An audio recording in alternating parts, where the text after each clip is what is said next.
Hello and welcome to the Talkies by Karman Line Studios. We are three filmmakers here to talk about movies. My name is Taylor. And I'm Kenny. And I'm Dee. And today we're here to talk about the Coen Brothers' second feature film, Raising Arizona. Part of our deep dive into Coen Brothers movies. Coen Con. As Spoiler warning. Taylor would call it. Or hey, warn them about the spoilers and stuff. That's right. This movie you're listening to right now, podcast. This podcast contains spoilers for Raising Arizona and probably a bunch of other movies we don't know yet because they're going to come up during the conversation. Yet. We don't know, but they a bunch will. Of other movies. So just if you've seen a bunch of other movies, make sure you see a bunch of other movies before you listen to this. Do that. Fair warning. I love that. That's good. Very good. And that brings us to today's episode of the Talkies is brought to you by what? Coen Con. Coen Con. Thank you. Rayleigh's. Brought to you by Rayleigh's. So today, this is our second movie in our Coen deep dive. Yeah. Boy, I love watching this film. This is my uncountable number of viewing of this one because this is like one of my family movies growing up. Oh, yeah. Like we watch this all the time. Everyone in my family references Raising Arizona. My wife makes Raising Arizona jokes that are funny. That are funny? Yeah. And they're funny. That's whenever she holds a baby, she goes, "I love him so much." And so I love. This is actually the first Coen movie I ever saw was Raising Arizona. Nice. Yeah. This is my first time watching this one. That was cool. You liked it? I liked it. Good movie. Good movie. This is like my second time. I saw it when I was a kid once, and this is my second time watching it. And yep, this is a really good movie. It's a really funny movie. It's the witty dialogue is just so funny. The dialogue's amazing. I'm still so surprised just by the level of amazingness the dialogue is. The kind of dialogue they were writing in their first movies. Yeah. You know, you go see True Grit and Fargo, and you're just like, man, this is beautiful These writing. guys have nailed it, yeah. Must have taken forever. They've always been able to do that. Yeah, they're just amazing. They must have, I imagine they've probably done a lot of, they had to have honed their voices in privately before they started making movies. Also because they're both writers, right? They must have gifted. They are just gifted. Just very talented writers. Like that is what's, and also like going from Blood Simple directly into this was really interesting because of just the contrast in tone. Yeah. But still having the same directorial flares, same unique Coen Brothers directorial style, but the fact that like not many writers can do, or filmmakers in general can like be that funny and be that serious within their filmography, especially early filmmakers. Like your first two features are like a really good like crime drama, and then like an absolutely hilarious, absurd I guess kind of crime thriller in a way, but calling Raising Arizona a crime thriller doesn't really feel right. I feel like it's an action movie. Yeah, like it does. Yeah. It's like a comedy action movie. And they're so good at action too. Yeah. The chase sequence is legendary. Yeah. This was great. Yeah. It is just legendary. And it's influenced so many things. Yeah. You know, it's one of those things where like we've all seen the cops chase a guy who jumps over a fence and then gets chased by a dog and goes through a house, right? Yeah. This is where it came from. I'm guessing squeezing between the car between buildings too is another thing. Yeah.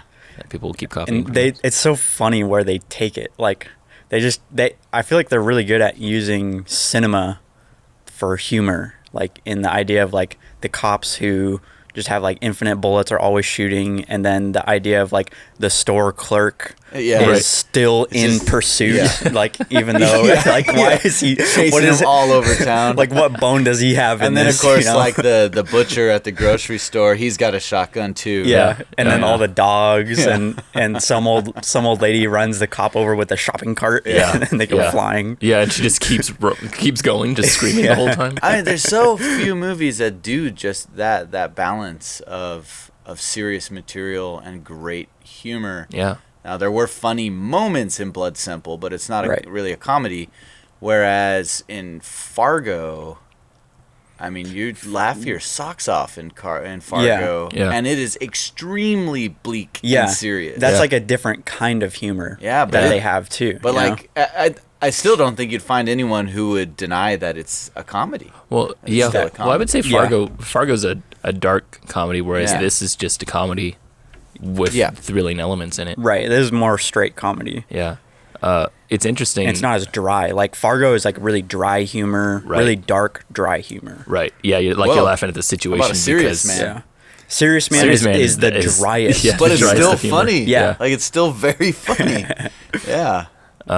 Talking about how this movie evolved from Blood Simple, I noticed some of the things that you guys brought up during Blood Simple, like the camera that you said, Taylor, looks like someone is coming from the forest.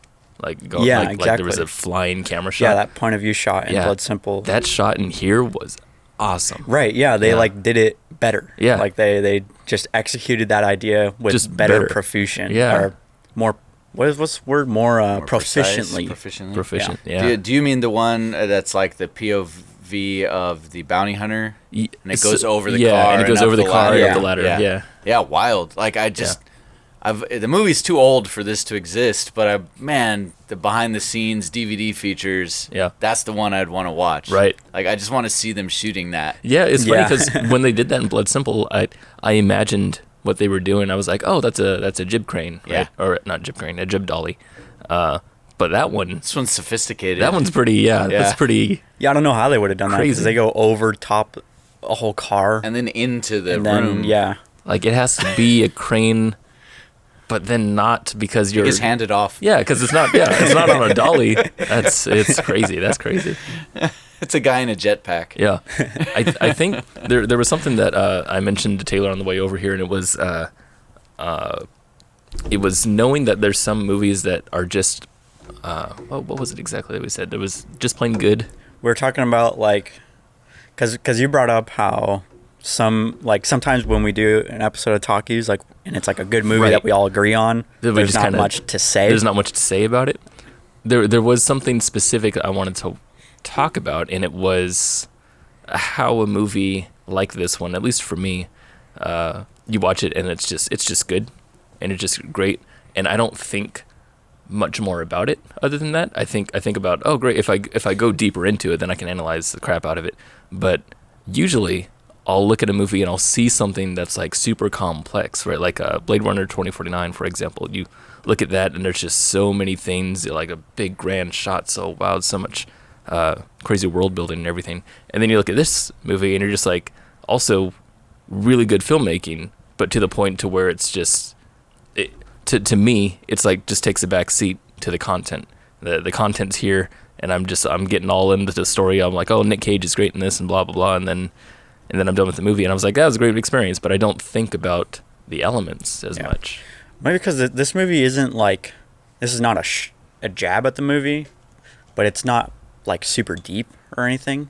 Like, maybe that's what it is. It's entertainment first and foremost is kind of the vibe I get from it, where it's a good time at the movies, where they're trying to make you laugh, trying to make you have a good time and have fun watching a movie, not necessarily trying to make you think of like deep philosophical ideas. I don't think they're going for necessarily a deep philosophical idea, but I do think it's deep in that it really dives into an American subculture and fleshes again like this like profound sense of place and culture of these people and the way that they talk and the way that they act, and it's just, that's a huge part of the humor. Yeah, that's itself. where all the humor is derived from. Mostly. But I mean, you could just tell jokes on a movie. I mean, when I hear, oh, this is just entertainment, this is another level of that. I think. Yeah, and I didn't mean that as a jab or anything. It was like entertainment in the best way possible, you know. Well, I wonder if that there is something that that makes me think of this movie differently, because I think of a Disney movie, right? Like not animation, but like Disney live action, like Rookie of the Year or something, where you have a movie that's just straightforward and it's just done complete, you know, it's just done proficiently. And all the focus is basically about delivering a polished script. And I think that's what this is, except there's more individualism here. It's less, you know, corporate oversight. So it's not like Disney in that respect, but it is in the terms where the content is not visuals like Edgar Wright or what's his name, Nolan, or some other people like that, where they would put more emphasis on the visuals and the experience of cinema, if you will, and instead it's more about these crazy characters and the situations they're in. It's like a book almost. I think the Coens are always story and character first. Yeah. And that's my preference for movies. That's how I look at movies. Yeah. And later on, they definitely, their movies become more what lay people would call cinematic. Yeah. Right? You definitely see Roger Deakins grow his skill set as their movies go along as well. Yeah. And you start to notice, holy cow, that movie looked amazing. Mm-hmm.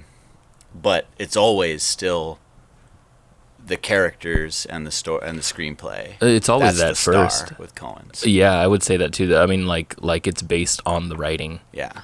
Like, I don't think the Coens would like Tenet. Well, yeah, definitely. There's a lot of intent in the kinds of shots that they choose and everything, and there's a lot of visual storytelling. There's a lot of visual storytelling in this one too, in Raising Arizona.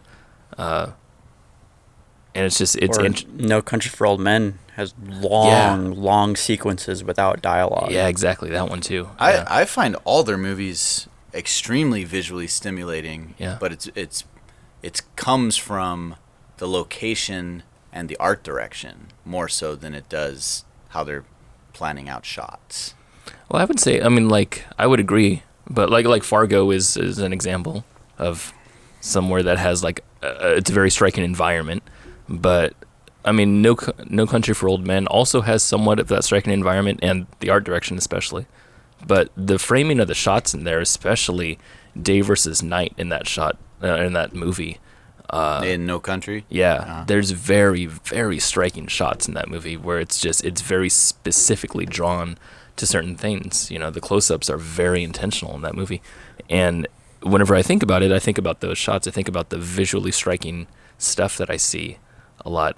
So it's just interesting to see them take on that piece. And I would say that's more cinema in my head. I don't know what that means, but it's what I would equate to a cinematic experience. Whereas something like this, Raising Arizona, like you said, is more focused on the delivery of a story, as opposed to translating it through visuals. First and foremost. So we'll see. I don't know. Just is. Yeah. My only like kind of qualm I would have with this movie is that I feel like the pacing gets a little weird. Like, and I can't pinpoint a specific scene where it feels this way, but it's more like the movie's an hour and a half long, but it feels longer than an hour and a half to me. And I don't know what that means.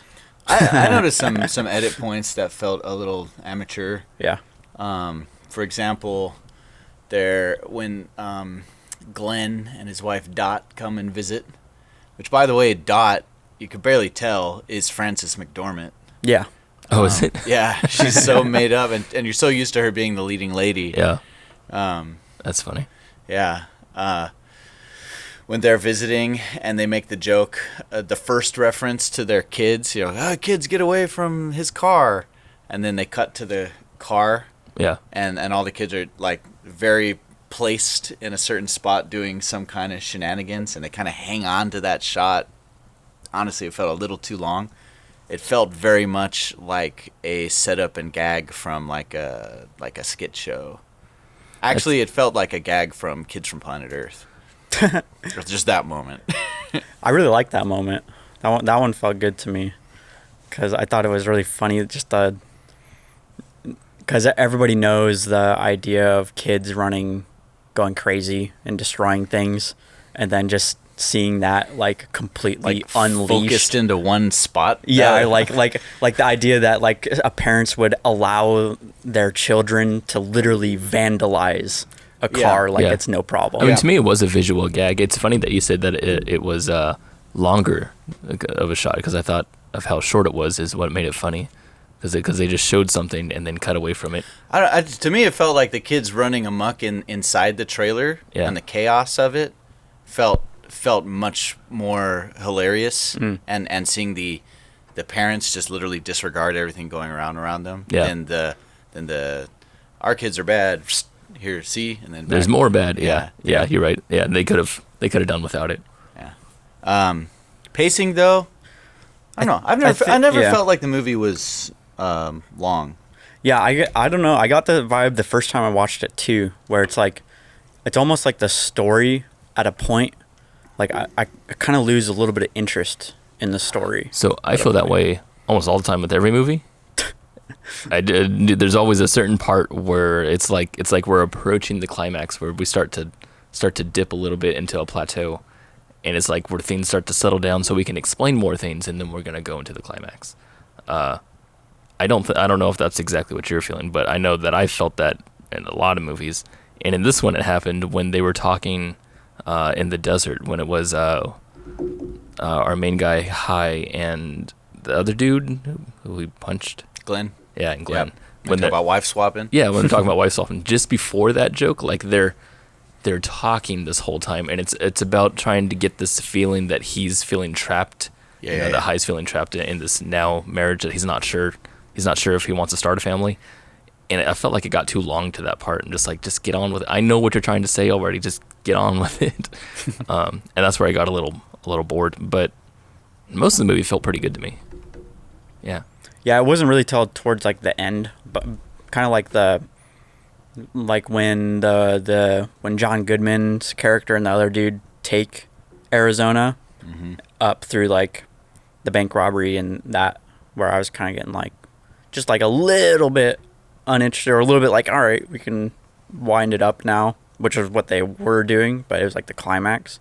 And I think I felt that way because I kind of think the climax set piece is outshined multiple times by basically almost by the car chase set piece and the prologue outshine the climax of the movie, and even the introduction of the bounty hunter. That sequence is better than the bounty hunter in action. Absolutely. I've always kind of got the sense that in reality the bounty hunter is not nearly as dangerous or as threatening as he is in the dream. Oh, okay. Yeah. That there's like a dream version. Yeah. I wish they did more with that contrast. I did like what was presented quite a lot. I thought. So did I. I felt like the bounty hunter was super, super tough. Yeah. And it was funny because it's funny when he talks the first time. Yeah. Well, that's what's funny about it. Like hearing his voice, seeing his clothing and his hairstyle and everything. It made me feel like it's a bad guy who was made up in like the 80s. That someone's like, oh, look at this tough guy. Yeah. But then his name's Leonard Smalls.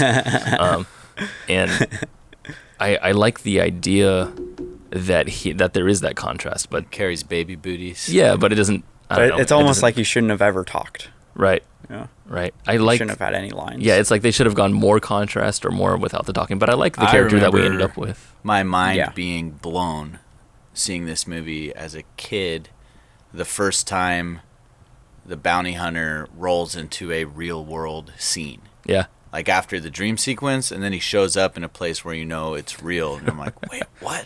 What's going on? I remember that really disorienting me. I love how he blows up the rabbit.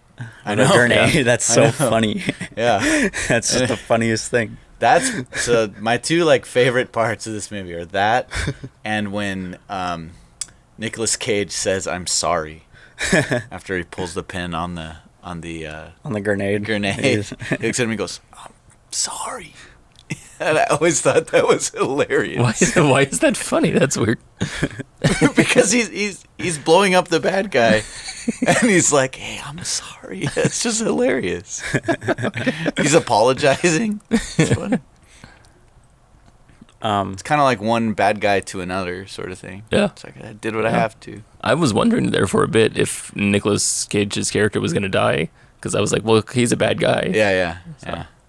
I like Anti-hero. how much they let creativity just kind of like go wild, and like the rabbit being blown up is one of those things where it's like just so over the top, and just like they're like, this bounty hunter, he's so bad that when he's driving down the street, there's flames. He leaves a track of flames, and he jumps so far over the hill that he lands at his destination miles away, and he blows up a bunny with a grenade just because he can, like all that kind of stuff. Like the whole movie is littered with things like that throughout the whole thing, and like that's what makes it. That's like the charming. That's that kind of my definitely. favorite version of the Coens, right? Yeah. So they have a sort of a pantheon, a spectrum. Yeah, they have like of different vibes, types, and you can categorize their movies into groups. And another one of the films that falls into, I believe, the Raising Arizona category is The Big Lebowski. Yeah, in the way it kind of blends absurdity with sort of real life. Stuff. Yeah. I was gonna say, I think their other movie that's most like Raising Arizona is The Ballad of Buster Scruggs, that short film, not the whole movie, just that first one. That first short film. Yeah. Because that one's like light, but really way over the top, very funny and very goofy. Yeah. And yet still kind of gritty. And yet, has some kind of grounding and some sort of realism. There's parts of Hail Caesar like that, too. Yeah. Hail Caesar gets quite silly. Yeah, it's like the Coen Brothers comedies, the Coen Brothers dramas, and then they're hybrids. Oh Brother, Where Art Thou? Oh yeah, that's right. Yeah, that's a silly movie. It is a very silly movie. Yeah. I would call it cartoony. Well, that's a good word for it. One of the things I really loved about this was the sequence of the cops chasing, how the cops felt like they were like it was a GTA thing. Like somebody was playing Grand Theft Auto, and the cops were just like, just like shooting everywhere without regard. Yeah, they're shooting at houses and through grocery stores. I love it. I love it. It's hysterical. It's funny because like, I never noticed that as a kid. Like how just like insanely over the top they're just shooting guns all over the place. I just remember thinking, oh yeah, that's what a cop would do. Yeah. That's what they do. That's wild. Then there's like the shooting thing, and like a lot of some of the I think I would call it the more cinematic driven humor, is like the stuff like the over the top gunplay with the cops. And having the store clerks join in the battle, and all that absurdity, but then also like that one gag of when John Goodman's character and his buddy lose Arizona, and they start screaming. I love that. But then they because like that's like a trope. Like you've seen that before, where they're like the characters realize they forgot something. They look at each other and go ah. Yeah, but they and just then, like lean into keep it. going. Just They're keep going. They're just the whole way just non-stop. We meet them through screaming. Yeah. Like, I love when he comes out of the ground. That was hilarious. That is the funniest thing, dude. I he lost comes out of it. the ground. I remember seeing that. Shawshank Like, Redemption. what the heck? And then he reaches in and pulls out that foot. One-handed. And the guy when he comes out, he's starts screaming. Yeah, it was amazing. It reminded me of what was it, Lord of the Rings, when they're birthing the Birthing oh orcs. yeah. Whoa, yeah. That's they're making fun of. I believe they're making fun of Shawshank Redemption there, right? Yeah. So no, this was before. Predates. Wow, that's really crazy. That's funny because that's literally because it looks like they're copying it's the same shot. Yeah. And making fun of it. That's funny. It's the same shot, and it looks like they're copying it. But Yeah, They apparently copied Raising Arizona. Yeah. So, but I genuinely make that joke wonder serious. though if that was a thing because I looked at because I was thinking about that. I looked up if Roger Deakins shot this. He did not. He did not. He did not shoot this. So I think it's kind of funny that they would do a shot like that. That is a shot that is so iconic. This Shawshank Redemption one, the top down in the rain, escaping from jail through the mud in sewers and stuff like that. Yeah. And then they would go on to work with Roger Deakins and have him be, like their go-to guy. Yeah. So I wonder if there was any connection or just a crazy coincidence. Crazy coincidence. Crazy. Whoa.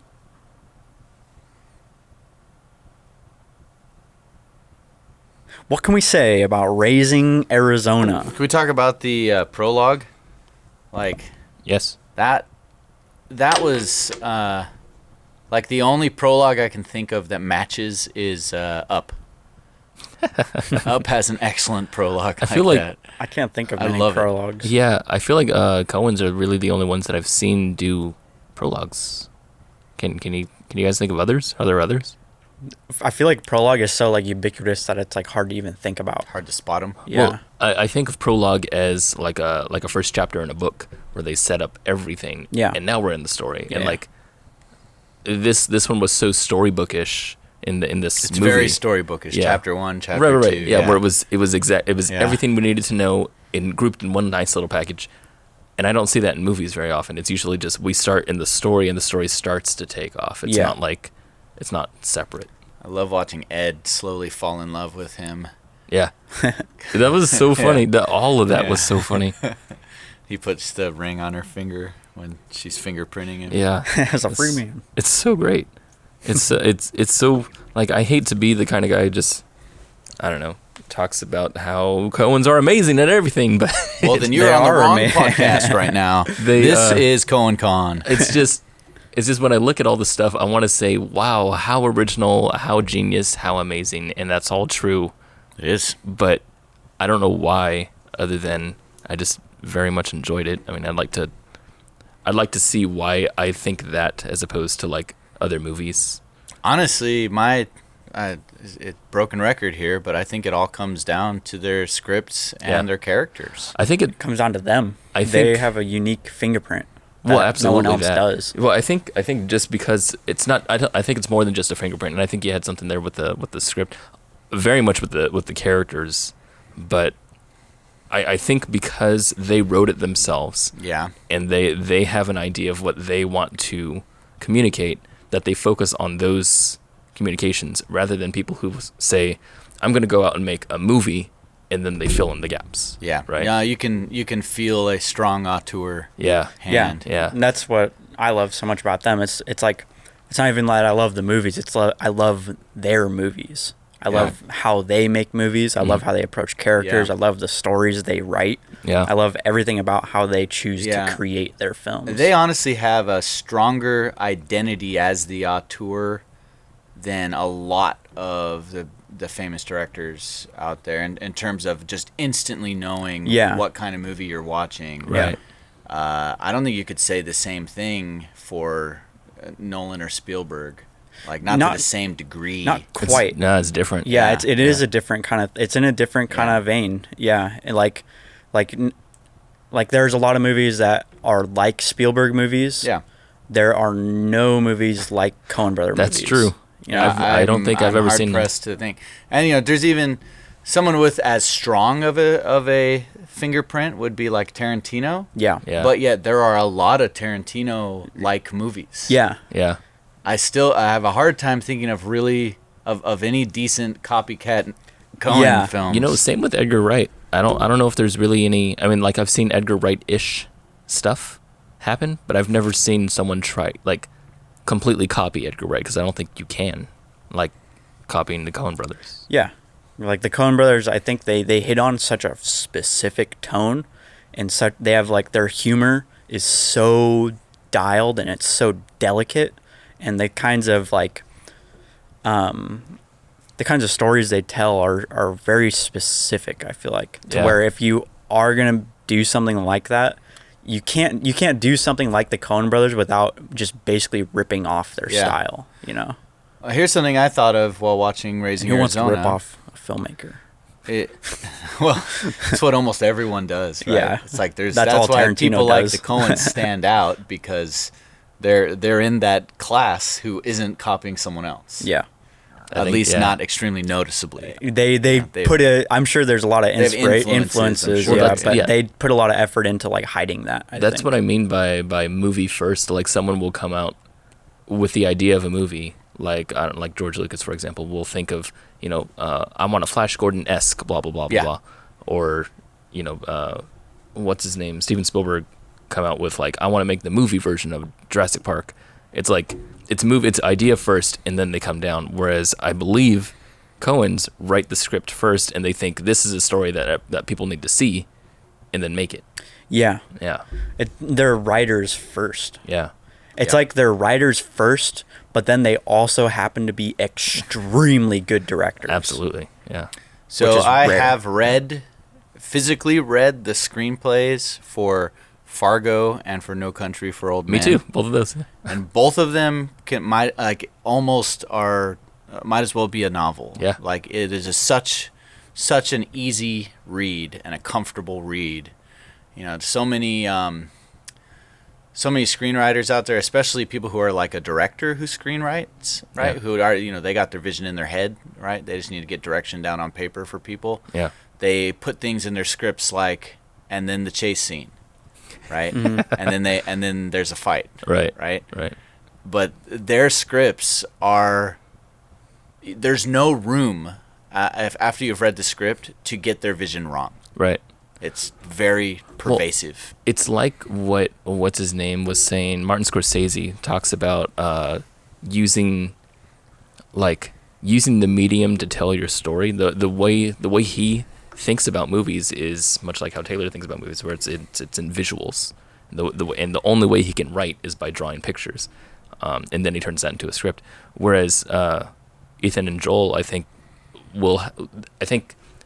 turning a script into a movie is just kind of a natural progression. Like they think about the content in script form as opposed to book form or something like that, and it's just natural because that's just like the script is the way they grow into the content. It's just something that naturally feels good to do. That's what I would believe anyway. Yeah, and I think there's been a big jump in their technical abilities of executing their scripts. Like the difference in script writing between Blood Simple and Raising Arizona, I don't think is like much it's different. It's not huge, yeah. But the technical execution is much larger. Like right. they execute their vision, I think, on a much more proficient way in Raising Arizona than they did Blood Simple. But yeah, I think it is interesting that they are like writers first, because like Buster Scruggs, that project came about because they had short stories, right? Yeah, like 10 short film screenplays in their desk that they're like, we could just group them all together. Yeah, and they're all great. Yeah, too. and they're all like excellent little short films. I had this thought today while watching Raising Arizona that I don't think there is a Coen movie that doesn't take place in America. That's true. I can't think of any. I feel like we're only on the second movie. I need to wait till we finish this. They are the American filmmakers.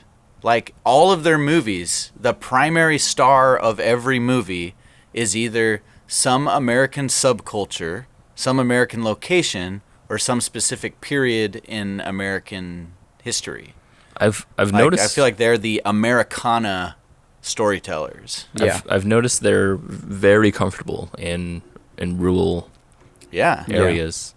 Like they talk about the Texan or the Minnesotan or the or in this case the Arizonan. Yeah, but they're more diverse. I mean, in Hudsucker Proxy, it's like 1930s New York sort of thing. And Barton Fink, it's more really, urban. Yeah. And the next one we're watching, Miller's Crossing, that's a gangster movie. Yeah. In America. Mm-hmm. They're one of the best American filmmakers. Yeah. That's for sure. Yeah.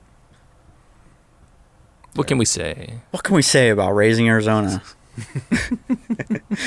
I love that main song that keeps recurring. Yeah, The two it is. pieces of music that recur a lot are the yodely piece, right? Which they turn into Muzak in the grocery store, which I thought was That's good. awesome. Really funny. And then the lullaby that she sings to the baby is the theme of his dreams and the bounty hunter as well. It's the bounty hunter dreams, but then also it comes back when he talks about seeing the future at the end. Yeah. And it's Really sweet ending. I love that ending so much. Yeah. The ending was I really love it. weird to me. I liked it. I liked the ending. What was weird?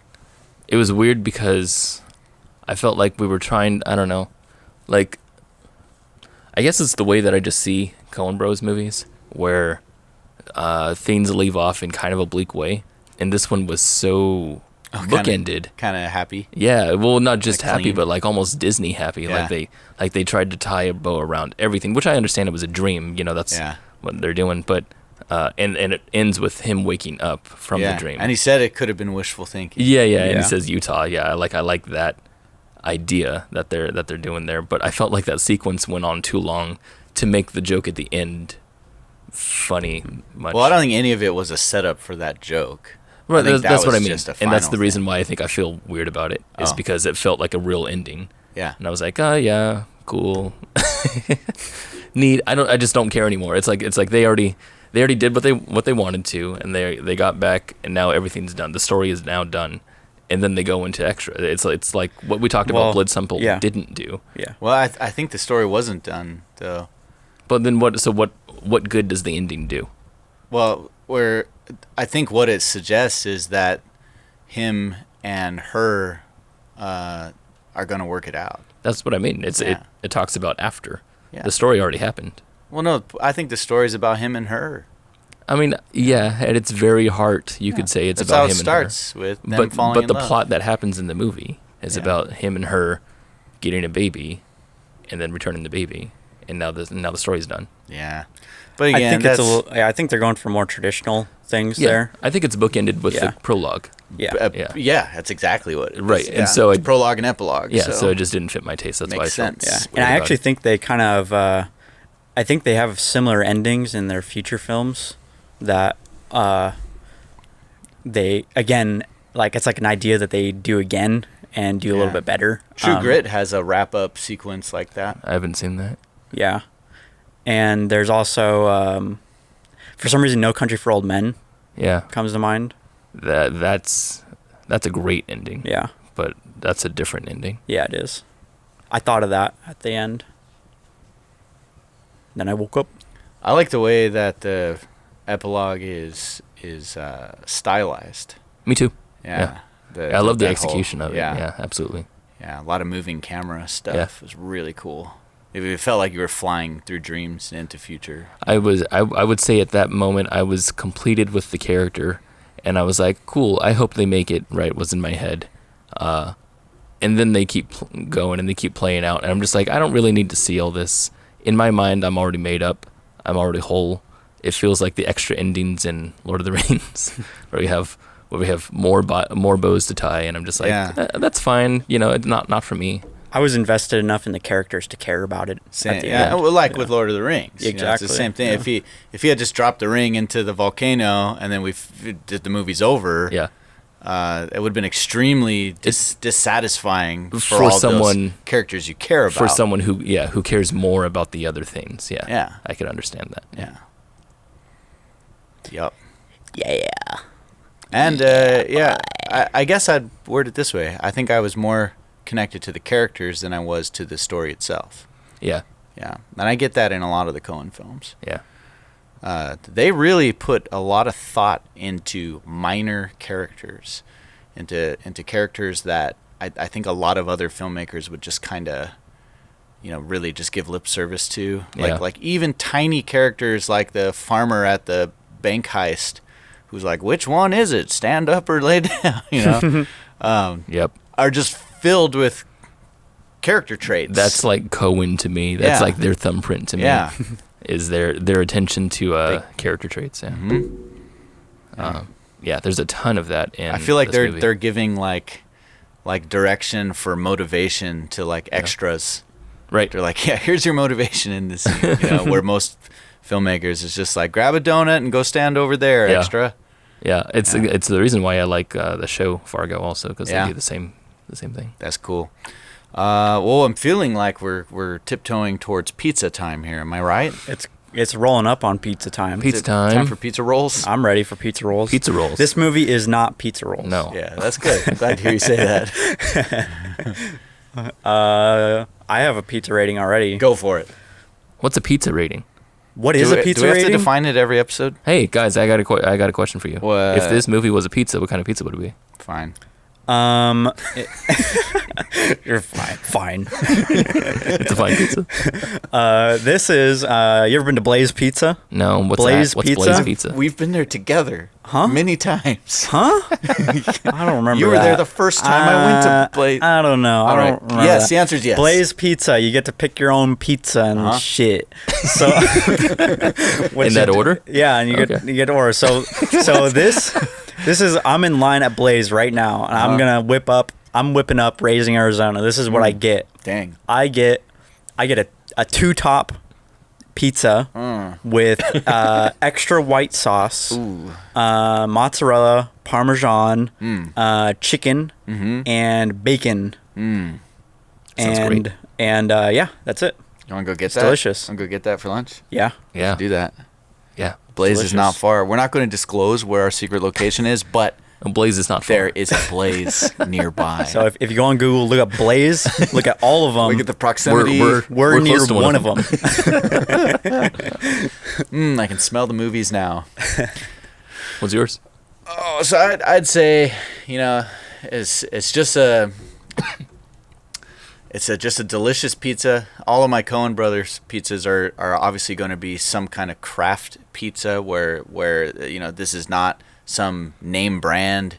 This is an artisan, right? This is, you go to the place and you're like, yeah, I like this place because there's this guy Joe there and he's awesome, right? And his Joe pizzas Mama. are awesome.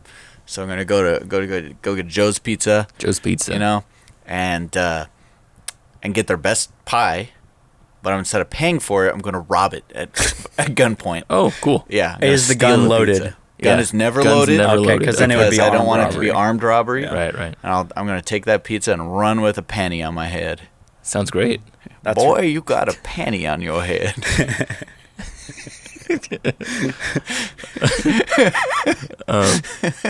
If this movie was a pizza, it'd be the pizza that is name brand, but and like everyone that I've known has tried this pizza and they all say it's amazing, and I'm just like, okay, well, I've never tried it because it's super popular and it kind of turns me off, but whatever, I'll go ahead and try it. So I'll try it, and I'm like, wait a second, this isn't name brand. This is actually like artisanal and everything, and people don't know about how good this pizza is. It's actually really good. And they always say, yeah, it's already good. And I'm like, yeah, but it's more than that. Hey, we told you it was a good movie, Yeah, D. And you're like, no, it's better But than it's- you think. it's You better don't than you think. understand. Exactly. Yeah. Ah. delicious. Yeah, great Dude, pizza. we can't end this episode without me giving some praise to the actor who played the truck driver in the car chase, who kept going, "Ah!" I like the actor I in love that so much. the actor in the metal shop who was just going on and on about his own He's stories. the Blood Simple Yeah. detective. Yeah. Yeah. He was great. He made me laugh. Yeah. I just like the part where what's his name? High says something about Bobby, what's his name? And just like, no, not that guy. Like I just Something I've So heard- he's coming down the road with a sandwich in one hand and the head in the other. it's great. Something that I've heard the Coen Brothers say in an interview before is that and this is something you'll notice in all their movies, or in a lot of their movies, is they said that when they're writing dialogue for some characters, that they find it really, really funny to them to make characters just drone on Yes. and on Yeah. and on. They're self-indulgent. Yeah, That- they think it's absolutely. hilarious. That- To me, that in the feels prison realistic. was Yeah. so good. It was like when there was no meat, we ate fowl. When there was no fowl, we ate crawdad. When there was no crawdad, we ate sand. You ate sand? We ate sand. And then they go back later, and he's like, I had to make my own crawdad. He's still going on. It's like and on. making popcorn. Of course, I didn't put water in the pot. I just threw the crawdad right in. It's like making popcorn. Love it. Just droning, just going Incredible. on and on. Just So incredible. good. So good. You heard it here first, folks. Hail Caesar has a lot of that. Yeah. Hail of that. Caesar is so delightful. I can't wait to get to that movie. Serious Man also What- has a lot of droning. Yes. What's our next one? Next is Miller's Miller's Crossing. Crossing. Miller's I've only Crossing. seen- I've never seen it. I've seen like 75% of it. Oh, dang. So Alright then. I haven't seen. I don't know how it Wow. ends. I haven't Wow. seen it since I did my last Cohen binge, which was like 10 years ago. All So, right, so this is gonna be a good one then. Yeah. Who outros this? I do. All right, go Do for it. it, dude. Talkies by Karman Line Studios is happening every Friday. Yes. Yeah, Friday. every Friday. Yeah, we're gonna continue Coen Con with Miller's Crossing next episode, and Next we'll Friday. see you guys. We'll see you guys then. Bye. Goodbye. See you. That's our outro music.